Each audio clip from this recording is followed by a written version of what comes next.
जो सीधा वाला हाथ का एक्सरा होता है इसको बोलते हैं एपी एक्सरा। क्या बोलते हैं?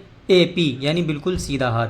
अगर हम यूँ उठाएंगे हल्का सा, एक होता है बिल्कुल यूँ उठाना हाथ का, यूँ एक्सरा अभी तक मैंने होता हुआ नहीं देखा। अगर आपने देखा हो तो ज़रूर बताएं।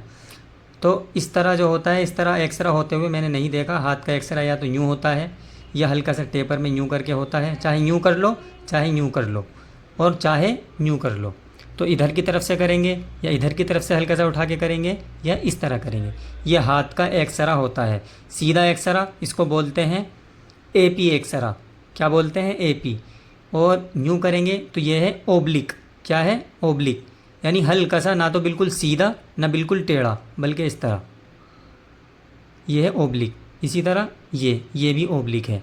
ये तो हाथ का एक्सरा हो गया। अब देखें अंगूठे का अगर एक्सरा करना हो तो अंगूठे का एक्सरा एक तो ऐसा होता है एपी, और दूसरा होता है इस तरह, ये है लेटल।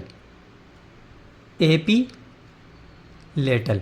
इसी तरह उंगलियों के भी एक्सरे होते हैं अलग अलग। उंगली का या तो एक एक्सरा, ये है एपी,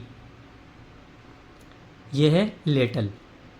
एपी, लेटल, एपी, लेटल, एपी, लेटल।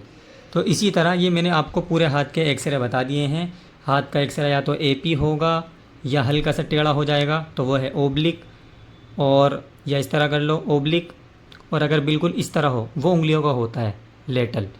इस तरह होगा तो एपी बोलते हैं इसको, इस तरह होगा तो लेटल बोलते हैं।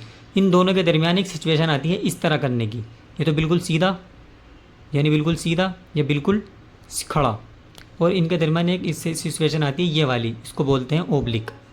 इसी तरह हाथ के अंदर एपी, लेटल, लेकिन हाथ का एक्सरा इस तरह होता नहीं है आमतौर पर, और ये है ओब्लिक। उम्मीद है कि आपको ये हाथ का एक्सरा समझ में आ गया होगा। कोई चीज़ रह गई हो तो आप हमें बताएं।